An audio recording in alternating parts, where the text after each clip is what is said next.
Queria começar por agradecer o convite para esta sessão. Não estava no meu programa e foi, de certa maneira, uma surpresa.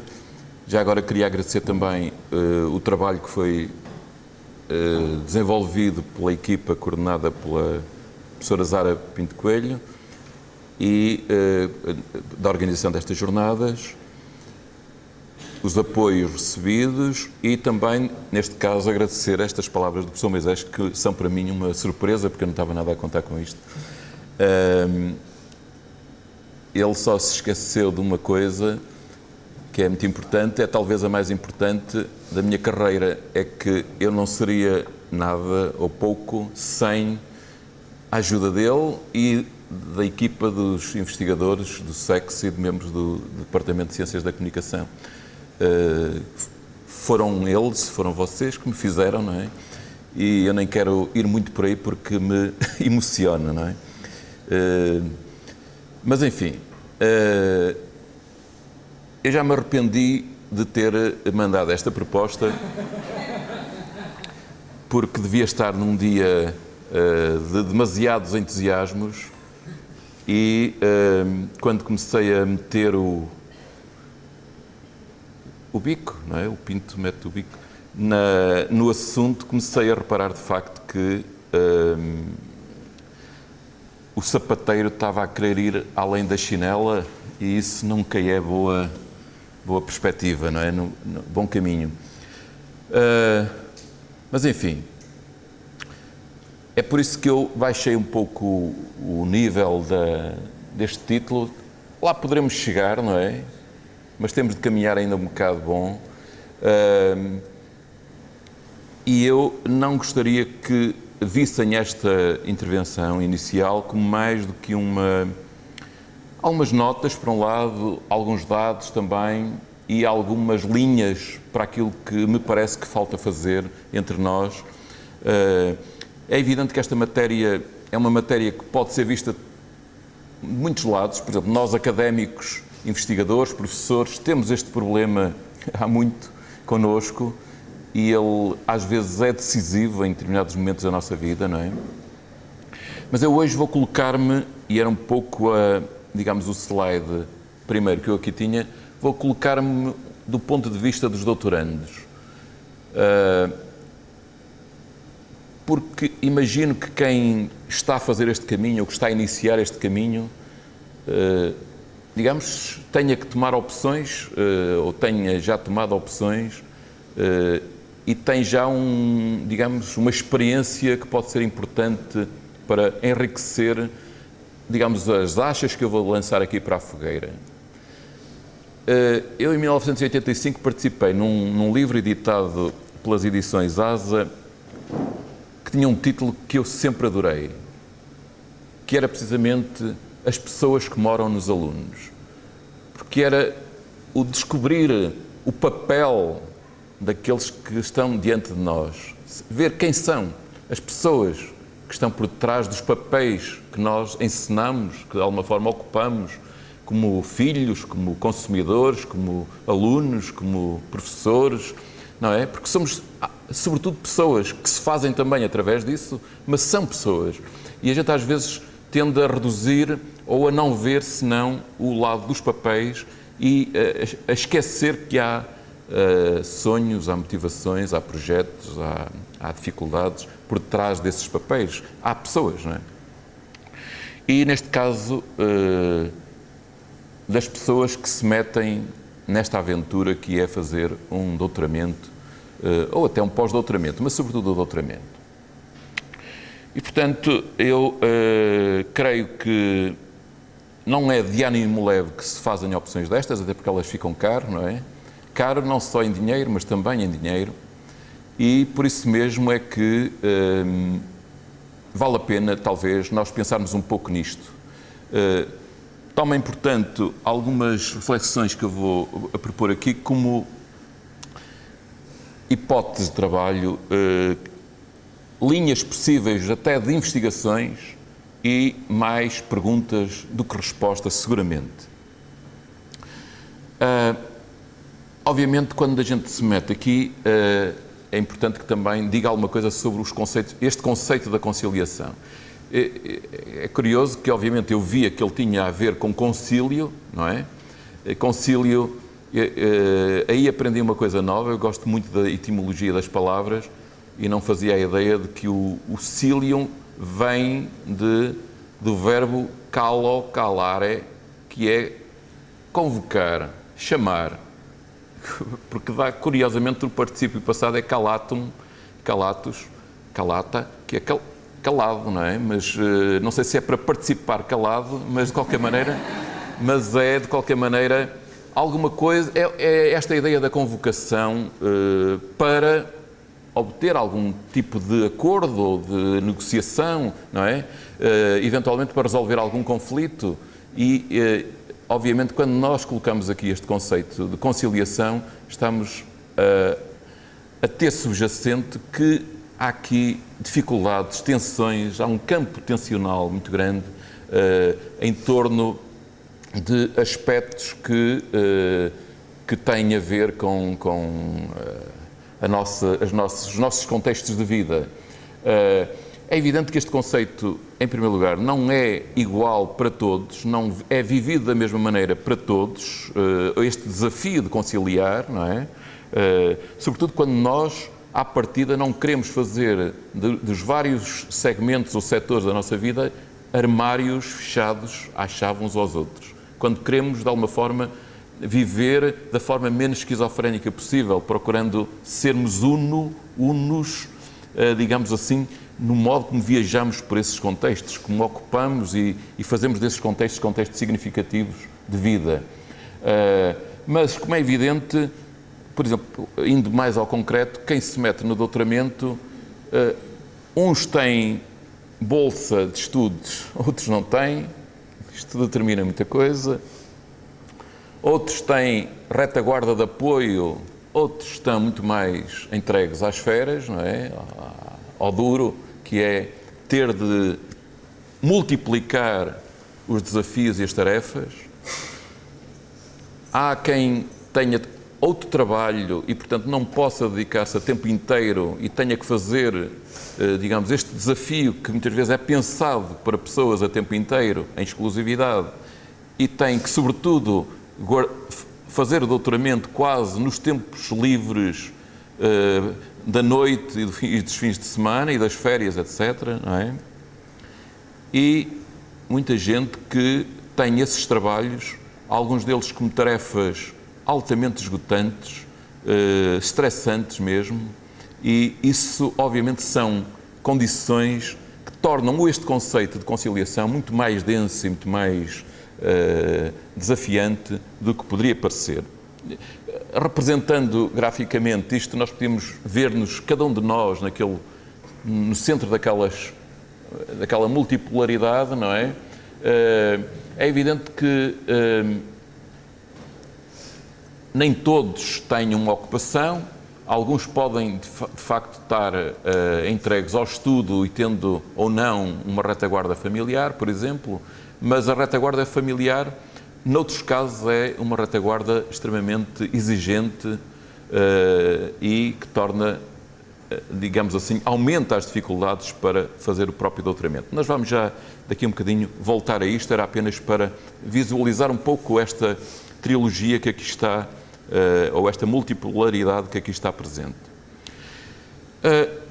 Eu gostava de partir de alguns dados do nosso doutoramento de Ciências da Comunicação. Peço desculpa, limitei-me a este, e aqui pude contar com uma ajuda preciosa da doutora Sofia Oliveira, não sei se ela está aqui, mas de qualquer maneira, a doutora Sofia Oliveira, que é a secretária, digamos assim, do Secretariado do Conselho Pedagógico, fez um trabalho de recolha de alguns dados, de acordo com, digamos, 3 ou 4 perguntas que nos permitem talvez partir da realidade e ver, digamos, algumas conclusões que podem ser interessantes. Espero que não sejam demasiado desmotivadoras. Em primeiro lugar, este programa doutoral existe desde 2009. Obviamente nós já tínhamos doutoramentos antes, há muitos anos, não é? Mas não havia um programa propriamente com uma parte curricular, letiva, e depois o trabalho normal da preparação individualizada da tese, com supervisão.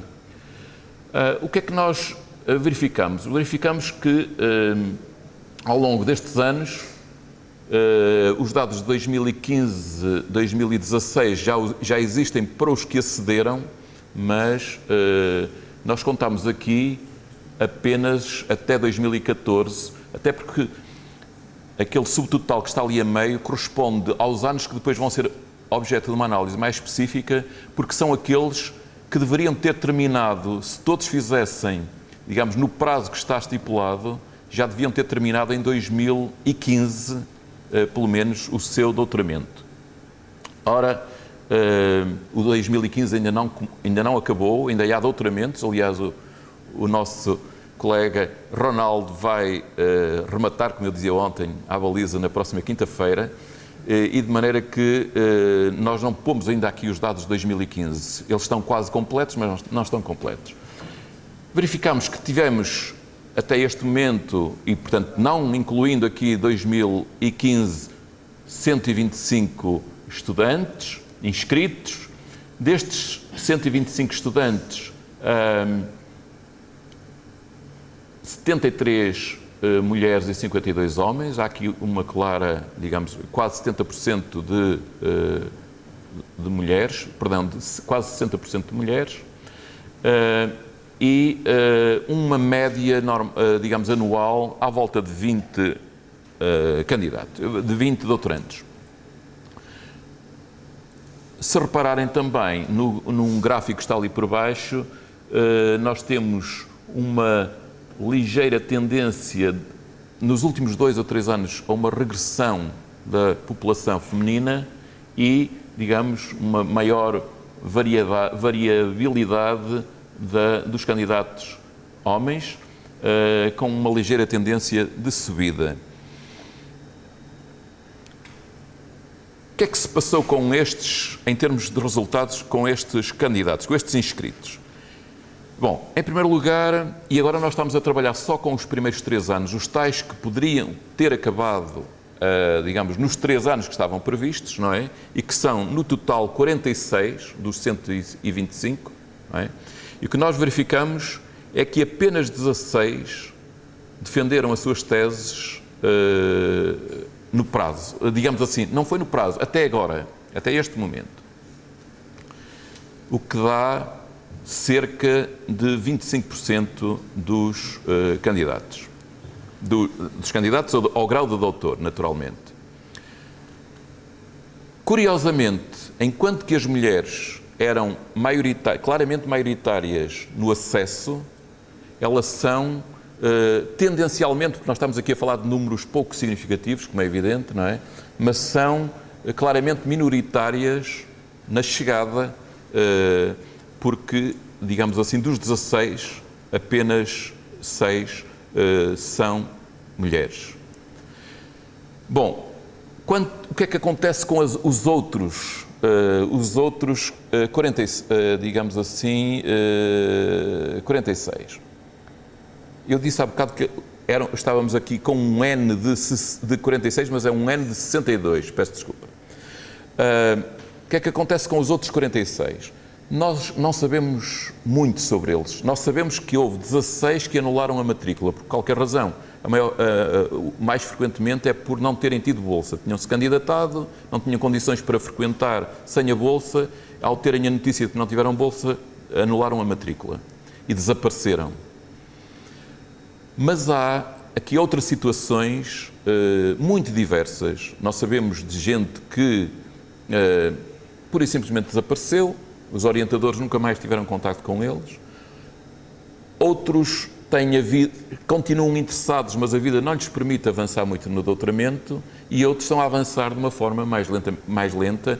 Muitos deles até desinscreveram-se, desapareceram dos registros da universidade. Nós temos-los aqui, mas nos registros da universidade eles não existem porque a inscrição, quer dizer, quando não é paga a inscrição, renovada a inscrição, o sistema elimina-os, não é? E, portanto, eles podem eventualmente pedir uma reinscrição no momento em que entenderem que estão em condições de retomar o doutoramento. É por isso uma população um pouco nebulosa, não é? Com razões muito variadas para, digamos, estas situações. De qualquer maneira, o que importa aqui é verificar que há uma taxa de, nós podíamos quase dizer de sucesso, mas eu não me atrevi a utilizar esta palavra, ou os ingleses chamam-lhe dropout. Porquê? Porque não é de facto uma saída. Eu acredito que na maior parte dos casos se trata de gente que, por razões várias da sua vida pessoal, não teve condições para progredir na preparação da tese. E, portanto, está a aguardar melhor ocasião, como é evidente.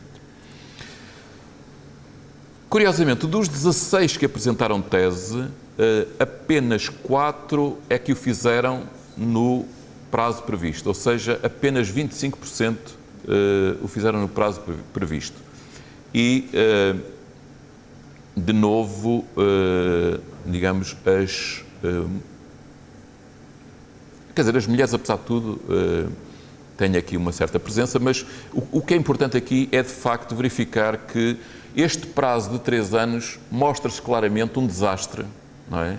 O que eu penso que poderia ser um desafio para a universidade, não é? Porque, e aqui tínhamos uma matéria interessante para refletir, digamos, a universidade não é só esta, não é? Portanto, faz parte da lógica do terceiro ciclo, no ordenamento jurídico do ensino superior, que o terceiro ciclo tenha duração de 3 anos, embora possa ter, de facto, há cursos que têm a duração de 4 e, curiosamente, há aqui um desfazamento entre o tempo previsto pela universidade e o tempo da bolsa previsto, por exemplo, pela FCT, que são 4 anos, não é? Que é uma matéria também interessante, não é? Porque é que a universidade tem uma política relativamente a isto e a FCT tem outra, pode ser já contemplando os atrasos, não é? Mas, enfim, não queria agora deter-me sobre isso, até porque me parece que são 2 problemas distintos, esta questão do percurso académico dos doutorandos e o problema da conciliação entre a vida académica e a vida familiar. Já lá vamos. Bom, só algumas notas de leitura, não é? Uma média de 20 estudantes por ano. Temos tido, no total, uma meia dúzia de nacionalidades, embora esmagadoramente os brasileiros, os colegas brasileiros da nossa língua irmã, não é? Do nosso espaço lusófono, sejam esmagadoramente a presença mais forte. Podemos dizer que 1 em cada 4 são brasileiros. Eu até tinha a ideia que eram mais, mas é pela importância que eles adquirem depois no meio de nós, não é? E também, no total, digamos assim, em cada 10 estudantes, 6 são mulheres. Muito bem. Avancemos então um pouco mais, sublinhando alguns aspectos já ditos, não é? Uma baixa taxa de conclusões do curso, mais baixa ainda daqueles que terminam no prazo previsto.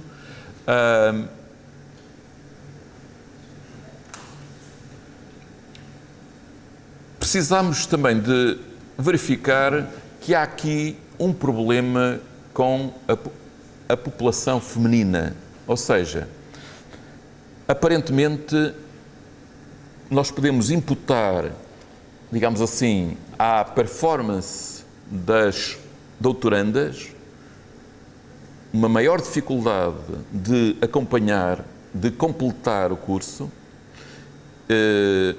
e não é seguramente por serem menos dotadas do que eles, do que os doutorandos. Até porque nós vemos que, digamos assim, o que é que está a passar noutros setores da sociedade, noutros níveis, noutros ciclos de ensino também, não é?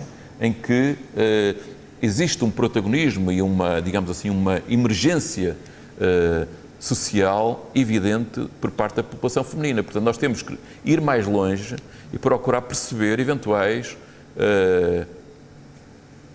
fatores explicativos desta situação.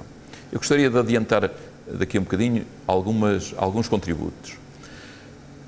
Atenção que nada disto é próprio apanágio deste curso, não é? Nós encontramos uma situação parecida ou até mais grave noutros cursos da universidade e noutras universidades do país.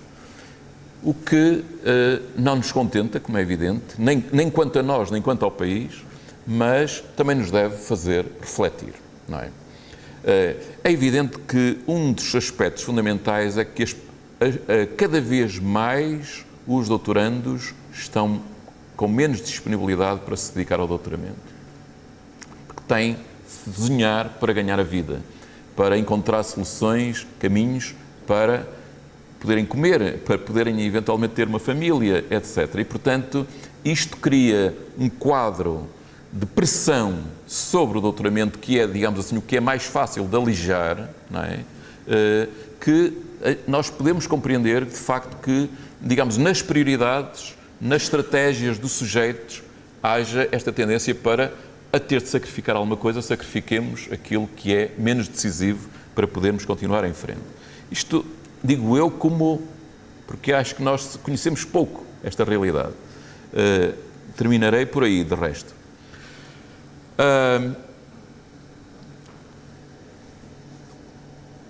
Não são coisas diversas, do meu ponto de vista, o trajeto académico e a conciliação com a vida privada, mas eu julgo que nós podemos aqui estabelecer ligações e interações.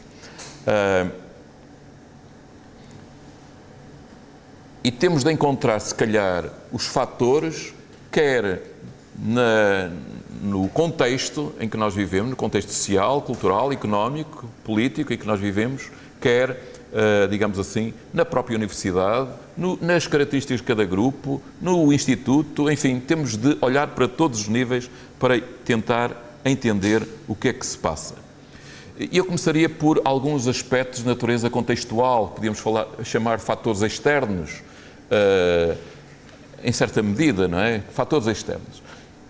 Obviamente, esta crise económica que nós temos conhecido de uma forma mais aguda nos últimos 8, 10 anos, ela está-se a manifestar muito mais estrutural do que conjuntural. E, portanto, nós, de facto, já a vimos sentindo há bastante tempo e ela está, digamos assim, com perspectivas de continuar, digamos assim. Ela torna-se, digamos, o ambiente que nós respiramos e com o qual temos de lidar. Mas ele fez com que, digamos assim, o à vontade que certos segmentos da classe média adquiriu para, por exemplo, investir numa qualificação e, digamos assim, na aquisição de graus como o doutoramento, se tenham reduzido de uma forma drástica os recursos e depois, obviamente, as condições para esse investimento. Por outro lado, o emprego e a precarização do trabalho, o desemprego e a precarização do trabalho, são outros fatores, como é evidente, que, sendo abalados, sendo agravados, tornam mais complicado fazer opções de, digamos, aposta numa qualificação de terceiro ciclo. Finalmente, por exemplo, na função pública, o congelamento das carreiras, mas também não só na função pública, também em muitas empresas privadas, digamos assim, uma redução de salários por processos vários. Ainda ontem uma colega vossa aqui me falava de um processo que é reduzir o horário e o salário correspondente, por exemplo, e outras situações. Obviamente, do ponto de vista das políticas científicas, a redução de bolsas é talvez o facto que mais nos afeta aqui também. Tudo isto, digamos assim, cria um cenário altamente desfavorável a um investimento nos doutoramentos ou a tornar difícil, digamos assim, a quem faz essa opção manter-se firme, sobretudo quando a crise se agrava. Portanto, nós podemos dizer que os dados que estivemos aqui a apresentar são dados de um período auge de uma crise aguda, não é? Por outro lado, nós estamos no âmbito dos média e este setor conhece há décadas, há 2 ou 3 décadas pelo menos, uma crise em cima da outra crise, não é? Agravada por essa crise, mas com fatores intrínsecos a ela própria, decorrentes, nomeadamente, do impacto do digital, digamos, e a pressão sobre uma mudança estrutural do setor, digamos assim, numa perspectiva de convergência para, digamos assim, entrar na sociedade digital, para falar desta maneira. Ainda do ponto de vista dos fatores contextuais, como é evidente, nós precisamos de olhar também para a realidade familiar, para as mudanças que têm ocorrido nas últimas décadas a este nível. Eu fiquei espantado porque não conhecia a diversidade e a profundidade e a riqueza dos estudos precisamente sobre esta realidade conflitual entre a família e o trabalho. Olhando, digamos assim, também para a transformação da família, desta categoria que hoje está longe de significar o que já significou no passado, e por outro lado também há a transformação, há a diversificação também dos contextos de trabalho, não é? Com trabalhos lógicas de 24 sobre 24 horas, com trabalhos em casa, com pressão, uns a trabalharem cada vez mais e outros cada vez menos e outros sem trabalho, não é? E essa experiência nós fazemos na universidade de uma forma brutal, não é? Que é cada vez somos menos, a ter de oferecer mais cursos com cada vez mais carga de trabalho, com cada vez menos condições para, não digo a ociosidade, mas o ócio, para retomar ontem uma conversa daqui, dos debates. Bom, mas de facto as famílias modificaram-se muito, as taxas de divórcio, as famílias monoparentais e também, digamos assim, aquilo que parecia uma aquisição ascendente, que era, digamos assim, uma igualdade perante o trabalho não pago, o trabalho doméstico, o cuidado dos filhos e de outros familiares, etc., não é? O que nós verificamos é que a crise, há indicadores fortes de investigações, eu nomeadamente servi muito de uma espécie de revisão de literatura em profundidade, cobrindo um período de quase 20 anos, de uma revista de Sociologia da Família, mostra que, digamos, em alguns casos, apesar de medidas, digamos, tendentes a apoiar o apoio aos pais, digamos assim, quando nascem as crianças, mas elas também nascem cada vez menos, não é? Apesar disso, há, digamos assim, lógicas que se desenvolvem que tendem a reforçar os papéis. Por exemplo, quando há uma pressão sobre aqueles que têm emprego para trabalharem cada vez mais, normalmente, digamos assim, os homens aceitam menos, digamos assim, ver questionado ou reduzido a sua performance laboral. Isso faz com que desativem o seu investimento, por exemplo, no lar, no cuidado dos filhos, no ir buscar, no ir ao médico com eles, etc. E uma realidade cada vez mais importante, curiosamente a literatura é muito parca nessa realidade, e que nas sociedades ocidentais é cada vez um fator de maior peso, que é o cuidado dos pais e dos avós, não é? Numa sociedade que envelhece cada vez mais, essa realidade está cada vez mais presente e ocupa cada vez mais também os familiares, sobretudo em sociedades onde a institucionalização e os serviços de apoio são reduzidos, insuficientes ou caros e que, portanto, tem que haver outro tipo de soluções que ficam normalmente a cargo, digamos, das famílias mais alargadas ou menos alargadas, não é? Portanto, este é outro fator que eu penso que precisa de ser aqui considerado, não é? Depois há toda a carga de ansiedade e de stress inerente digamos assim, àquilo que na sociologia sobre esta problemática chamam o less or more work. Portanto, isto tem sido trabalhado assim, portanto, centrado naqueles que têm cada vez menos trabalho, não é? Ou não têm trabalho, e naqueles que têm cada vez mais trabalho. Porque dos dois lados, digamos, uns pelo excesso e até depois pelo mal-estar de não poderem dedicar tempo aos filhos, de não terem tempo para eles próprios, para a parceira ou para o parceiro, etc, etc, não é? Outros porque, digamos, a vida se esvazia também pela recompensa e pela gratificação que advém de ter uma ocupação, uma equipa, um contexto, etc. E, portanto, tudo isso são fatores que depois, digamos assim, são fontes de ansiedade, de doenças mentais, não é? E, obviamente, tem também condicionam as situações e as condições para frequentar um doutoramento. Tem sido também identificado um leisure gap, eu até pus isto aqui vim por aqui por causa das conversas ontem, na sessão da tarde, do fim da tarde, porque, curiosamente, algumas investigações mostram que, digamos, o que ainda é possível ter de tempos livres, de ocupação de tempos livres, o elemento masculino, digamos assim, faz mais fincapé em manter um certo tipo de ocupações, digamos assim, ceder menos, não é? Perante outras exigências do que as mulheres que têm que, digamos assim, combinar algumas dessas solicitações e interesses com tarefas que são constrangedoras, obrigatórias, digamos assim, e, portanto, tornando esse gap, do ponto de vista da ocupação dos tempos livres, maior. Olhamos agora para alguns fatores internos. Bom, o primeiro é que nós estamos diante de programas que não foram concebidos para acompanhar as diferenças de percurso e de condições de percurso que os estudantes têm.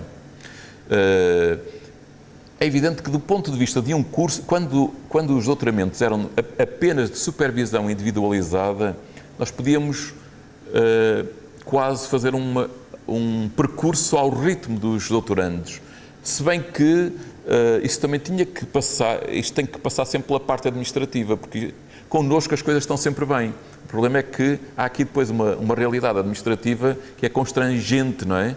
Que é impositiva. Mas, de qualquer maneira, a lógica dos cursos tem sempre uma lógica com um princípio e um fim, uma temporalização. E, de facto, isto é pensado para quem se dedica ao estudo, quem pode estar nas bibliotecas, quem pode fazer vida académica, quem pode estar nas conferências, quem pode ir aos congressos, apresentar comunicações, etc, etc. Deixemos de tretas, é assim mesmo, e se calhar precisa de ser também repensado este modelo. Pelo menos eu deixo a questão. Em segundo lugar,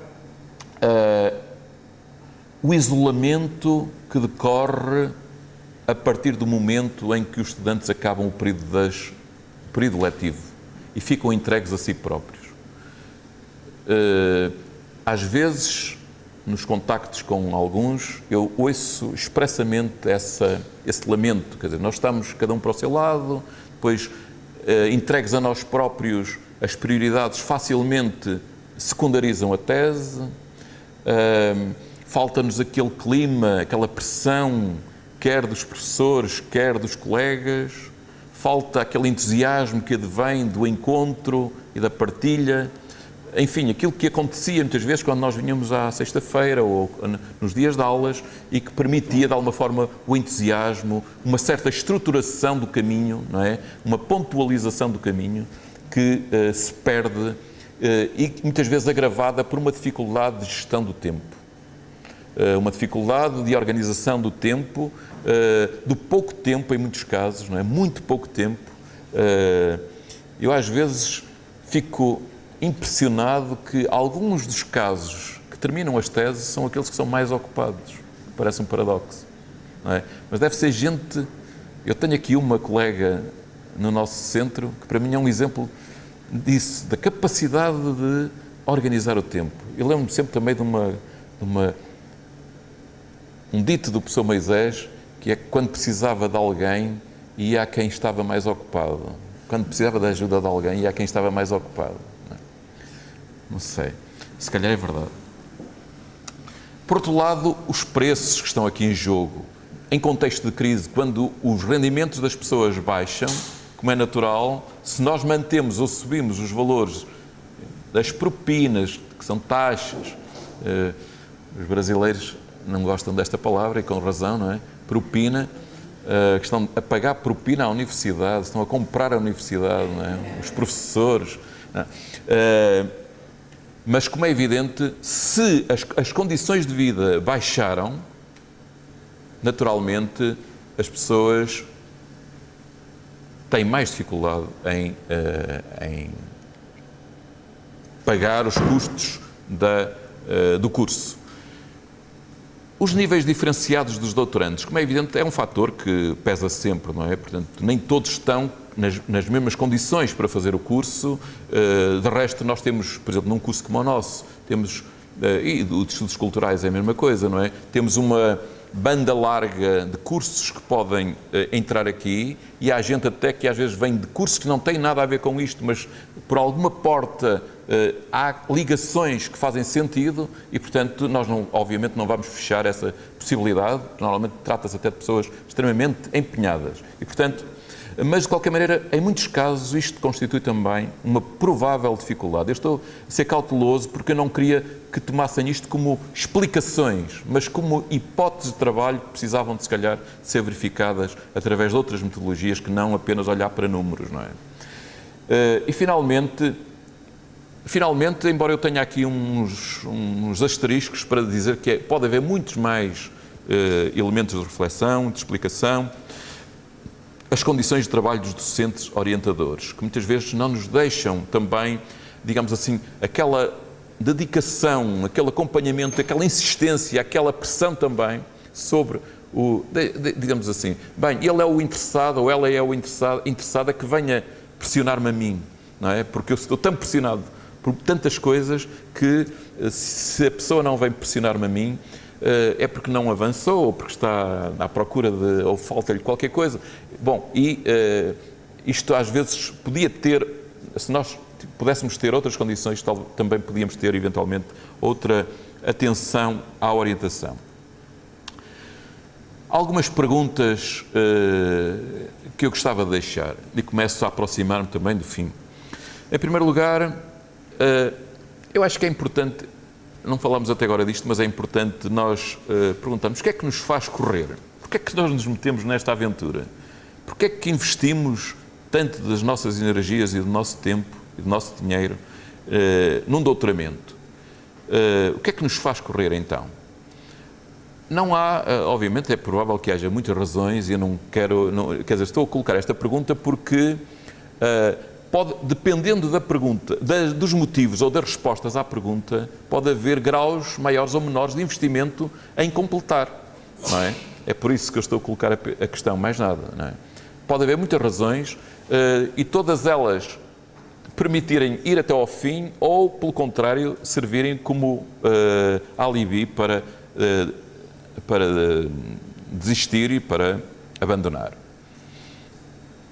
Segunda pergunta: que estratégias é que os doutorandos adotam para responder aos desafios do doutoramento? Bom, há aquela impossibilidade básica.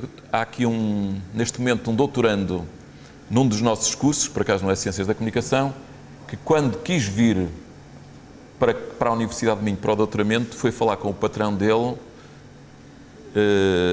a dizer-lhe que tinha sido admitido e que lhe vinha pedir autorização para frequentar o curso. E a resposta foi: bom, és livre, escolhes ou continuas no emprego ou vais para o doutoramento. Como é evidente, ele conciliou logo, mas foi com o emprego, naturalmente, não é? Não ia perder o emprego. Mas, felizmente, que nem todos reagem dessa maneira e, curiosamente, ele esperou pela ocasião e reviu o seu tema e encontrou um tema que fosse de interesse do patrão e voltou e entrou. Não é? E agora tem também o desafio de conciliar, mas com o curso e o emprego, não é? Não é? Bom, há gente que adia a vida familiar, por exemplo, juntar-se com um parceiro, casar-se, ter filhos. Outros fazem ao contrário, querem fazer esse percurso primeiro e depois, quando estiverem numa situação mais desafogada, que é uma ilusão, nunca mais para, é que decidem. Mas é verdade que nós temos tido alguns doutorandos já maduros. Portanto, é sinal que também são estratégias, não é? São estratégias e também não têm que ser necessariamente menores. Até vêm uns mais maduros, não é? Vêm já com um calejamento da profissão, também com as manhas todas da vida, etc, etc. Outros priorizam a sua vida profissional e é assim, primeiro está o ganha-pão e depois é que está o doutoramento. Isto é quase um hobby, não é?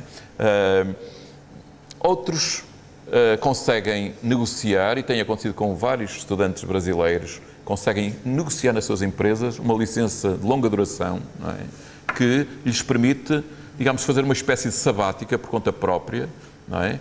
E depois voltar, eventualmente, com um capital maior, simbólico, pelo menos, e com recursos para, eventualmente, ter até outras potencialidades do ponto de vista do emprego.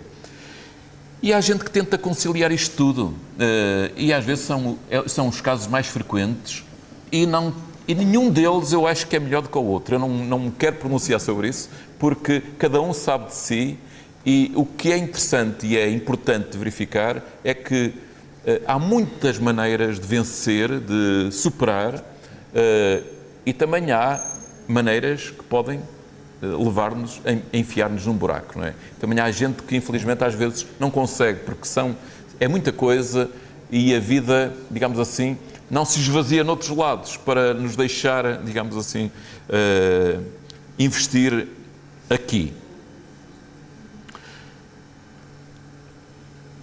Pensando nisto, eu perguntava-me se talvez a maior dificuldade não será a incerteza e a falta de controle sobre as ferramentas da decisão. Ou seja, hoje cada vez é mais difícil nós controlarmos os fatores da vida, não é?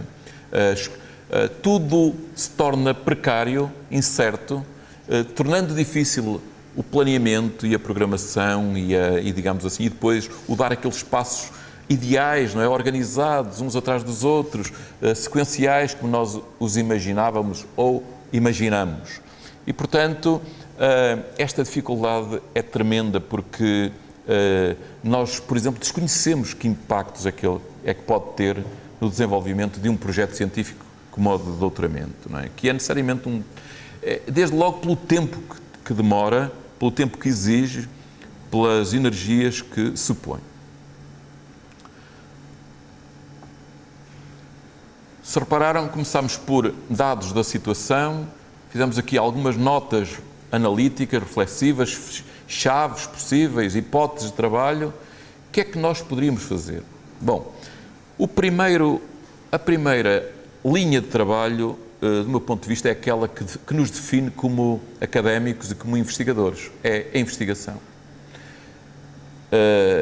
Isto não é mais do que pôr cá fora algumas preocupações, não é investigação ainda. Mas nós precisamos de investigação, de conhecer de uma forma sistemática o que é que se passa, não é? O que é que há à volta disto, digamos assim. Conhecer melhor a realidade de que estamos a tratar, nomeadamente com os doutorandos, não é? Ouvi-los sobre as suas motivações, as suas dificuldades, as suas aspirações, as soluções e estratégias que encontraram, as ideias que têm, as propostas, digamos, uns que já passaram pela prova e que podem, digamos, refletir connosco, outros que estão no meio da prova e que, digamos assim, vivem de uma forma crua, não é? A situação. Julgo que vale a pena, digamos assim, obviamente partir das indicações que nos dão os números, mas pô-los em situação de partilha das vivências através de metodologias como grupos de foco, as entrevistas, os inquéritos, as histórias de vida, etc. E por que não, pergunto eu, alguma tese de doutoramento sobre esta matéria, nomeadamente sobre a própria, digamos, isto no quadro das ciências da comunicação ou de estudos culturais, porque há motivos fortes, há problemas salientes que se calhar poderiam ser de ajuda a outros se houvesse quem fizesse este estudo de uma forma sistemática. A outra linha digamos assim, do que se poderia fazer tem a ver com os direitos que as pessoas têm. Eu vi algumas investigações precisamente sobre esta questão da conciliação da vida profissional e da vida pessoal, em que as pessoas não tinham muita noção do que já tinham como direito e tendiam a achar que as dificuldades estavam nelas, ou então estão nos outros, mas, digamos assim, não havia a consciência dos direitos, nem atribui a responsabilidade aos outros, nem a mim. Digamos assim, eu é que me tenho de pôr na posição de exigir ou de criar condições para que os direitos se exerçam. E, mais do que isso, que, eventualmente, eu, ao exercer os direitos, até crio uma consciência que pode alargar esses mesmos direitos, não é? Ora, os trabalhadores, pelo menos eu não digo os do Brasil que estão cá, mas os que estão a trabalhar e estão a fazer doutoramento, têm, julgo eu que isso continua, o direito a um dia por semana para dedicar ao estudo. Podem adotar, segundo o regime académico, o regulamento académico da Universidade de Minho, por um regime a tempo parcial, que lhes dá facilidades de fazer o doutoramento. Há regras que estão previstas nesse regulamento, do qual até foi tirado um documento que vos foi dado no dia dos que entraram agora, não é? Com algumas normas sobre como fazer para adotar o regime a tempo parcial. E depois há uma série de outros direitos do Estado, não é? Relacionados com a família e com a parentalidade. Finalmente, internamente à UEM, deixo aqui alguns tópicos também para reflexão, embora me pareça que, digamos, tudo isto precise de um estudo mais sistemático, não é? Para conhecermos melhor a tal realidade que estamos a falar.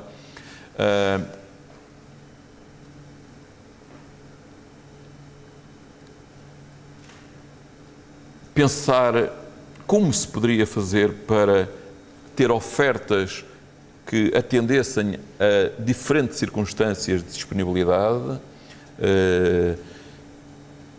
encontrar outro tipo de estímulos, nomeadamente económicos, à medida que, e se a crise também for sendo superada e as políticas científicas atuais alteradas, não é? Nós, por exemplo, num outro doutoramento que temos em consórcio com 5 universidades do país, o SEX conseguiu, com outros centros, conseguiu da FCT ser gestor de 5 bolsas de doutoramento e, portanto, que são geridas por nós, não é? E não pela FCT. Isto, por exemplo, podia aumentar e podia dar mais possibilidades a mais pessoas. Creio que poderemos também estudar, ver formas de combater, atenuar o isolamento dos doutorandos no período da elaboração da tese. É evidente que isto também depende muito dos próprios doutorandos, das disponibilidades deles, porque há sempre, permanentemente na universidade, uma série de eventos que podem ser pretexto, não é? Mas nós podemos talvez fazer um esforço acrescido no sentido de criar outras formas de atenuar esse isolamento. Cuidar mais da interação doutorando-orientador, embora, apesar das limitações de que eu falava há pouco, e o acompanhamento do percurso dos estudantes nessa fase. Eu recordo, por exemplo, que os regulamentos da Universidade prevêem que o doutorando faça um relatório anual que é submetido ao Conselho Científico. Isto praticamente entrou em desuso, não é? Portanto, é um direito, é um dever que não é sequer exercido. Mas, porquê? Porque nós vemos-lo sempre como mais uma burocracia, mais uma tarefa, que é, mas por outro lado ela também tem o papel de, é como quando a gente, na renovação da Bolsa, tem que apresentar à FCT o relatório do que é que fez, não é? Isso dá-nos a consciência, muitas vezes, de onde é que estamos emperrados, porventura, por onde é que era importante avançar, etc. E, portanto, não sei, pode não ser o relatório formal, mas encontrar qualquer coisa que sinalizasse e pontuasse esse caminhar. E eu sinto-me um bocado como aquele que prometeu muito e não deu nada, não é? Porque chega ao fim com umas coisas que são, eu não digo umas larachas, acho que não são, para mim não são umas larachas, mas acho que há aqui uma questão, e aqui remeto outra vez para o subtítulo da proposta de comunicação que tinha feito, que mete também a cidadania e a ética, não é?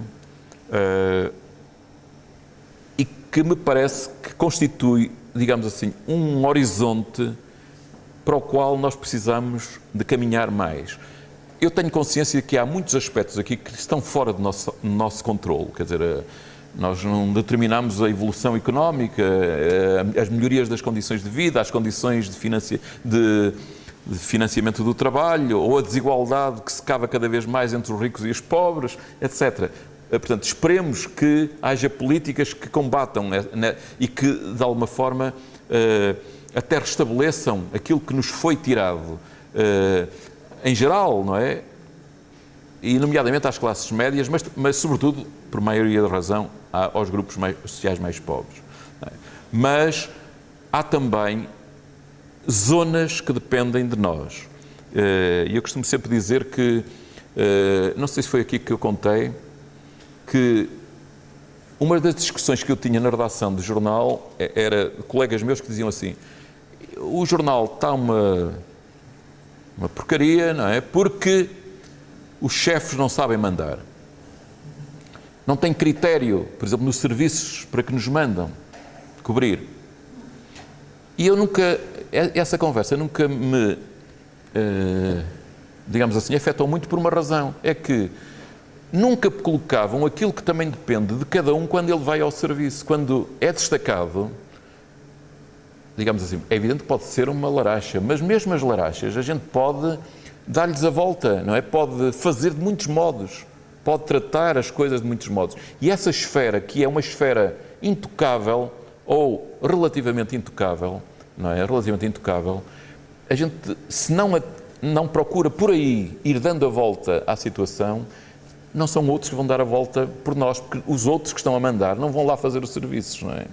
Portanto, isto para dizer o quê? Para dizer que também há alguma margem, embora não é muito grande, mas que depende de cada um de nós, não é? Professores, orientadores, doutorandos, outros das nossas redes, nem que sejam amigos, familiares, seja quem for, não é? Mas a gente agarra sempre alguém, não é? Porque felizmente não podemos viver sozinhos, ou podemos fazer por não viver sozinhos, não é? Pronto. E eu acho que é muito mais interessante agora a conversa, porque isto foram umas coisas deitadas para aí para podermos conversar. Muito obrigado.